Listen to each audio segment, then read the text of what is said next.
Salam Indonesia. Anda menyaksikan berita terkini bersama saya Pradana Adiputra. Penambahan kasus COVID-19 di Bali perlu diwaspadai. Kenaikan kasus pada Sabtu 10 Juli mencatatkan rekor baru. Ini merupakan pencapaian rekor tambahan kasus dalam 3 hari berturut-turut yang dialami Bali.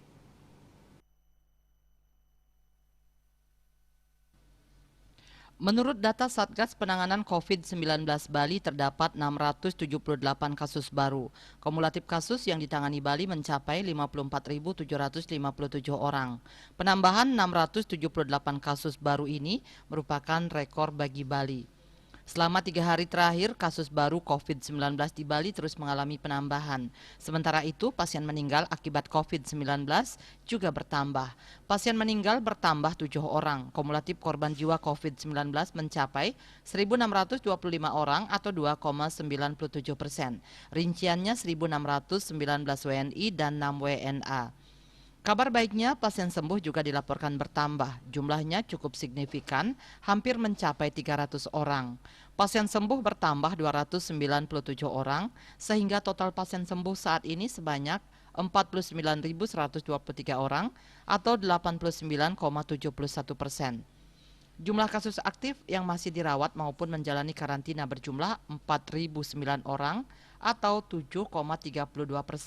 Mereka dirawat di 17 rumah sakit dan dikarantina di Bapelkesmas, UPT Nyitdah, Wisma Bima, dan BPK Pering. Terkait bed okupansi rasio BOR Rumah Sakit Rujukan, data Satgas COVID-19 Bali per 9 Juli menunjukkan yang menjalani perawatan di ruang isolasi sebanyak 1.168 orang dan 172 di ICU. Jumlah bed di Rumah Sakit Rujukan seluruh Bali mencapai 1.885 unit untuk ruang isolasi dan 267 unit untuk ICU. Untuk rata-rata bor ruang isolasi di Bali mencapai 54,61%, sedangkan bor ICU 51,11%. Dia Dewi, Bali Pos melaporkan.